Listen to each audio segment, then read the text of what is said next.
السلام علیکم فرینڈ، آپ دیکھ رہے ہیں DN اردو اسٹوری۔ مرد اگر روکتا ہے ٹوکتا ہے تو اس کا یہ مطلب نہیں کہ وہ شک کرتا ہے یا اس پر اعتبار نہیں کرتا، بلکہ وہ اسے اپنی عزت سمجھتا ہے اور اس کا خیال خود سے بھی زیادہ رکھتا ہے۔ ایسی عورت دنیا کی سب سے خوش نصیب عورت ہے۔ ہر انسان کے اندر دو بھیڑیے ہوتے ہیں، ایک اچھائی کا، دوسرا برائی کا۔ غالب وہی رہتا ہے جسے ہم کھلاتے پلاتے ہیں۔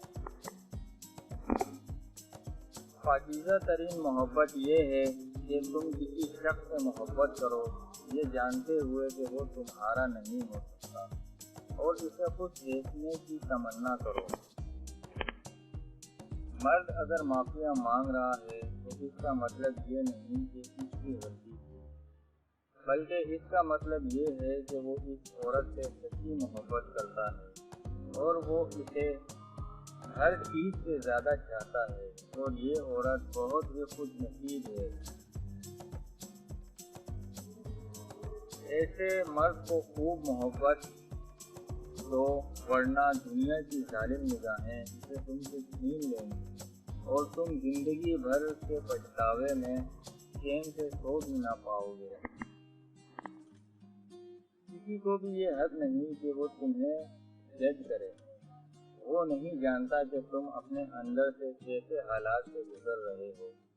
اس نے تمہارے متعلق کہانیاں سنی ہیں، مگر کبھی وہ محسوس نہیں کیا کہ تم اپنے اندر کرتے ہو۔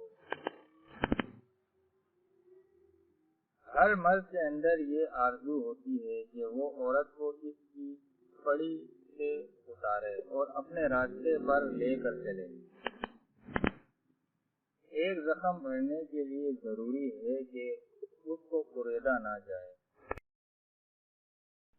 چیخ و پکار انسان کے وقار میں کمی کا باعث بنتی ہے۔ لوگوں کو اپنی خاموشی سے خوف زدہ کرنا سیکھو۔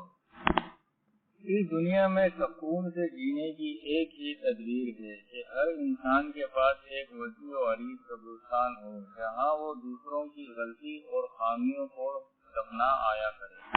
ہمیشہ برائی سے نفرت کرنا، برائی کرنے والے سے نفرت مت کرنا، ورنہ آپ میں وہ برائی پیدا ہو جائے گی اور آپ پر توجہ کا دروازہ بند ہو جائے گا۔ مرد کی محبت عورت کو کبھی مکمل سایہ نہیں دیتی، جس کے رویوں کی دھوپ کہیں نہ کہیں سے عورت پر پڑتی رہتی۔ ایک دن تم پیچھے مڑ کر دیکھو گے، جن چیزوں کے لیے تم فکر مند تھے وہ تو بہت چھوٹی تھیں اور تم بڑا سمجھ رہے تھے۔ زندگی کے آدھے غم انسان دوسرے سے غلط توقعات کر کے خریدتا ہے۔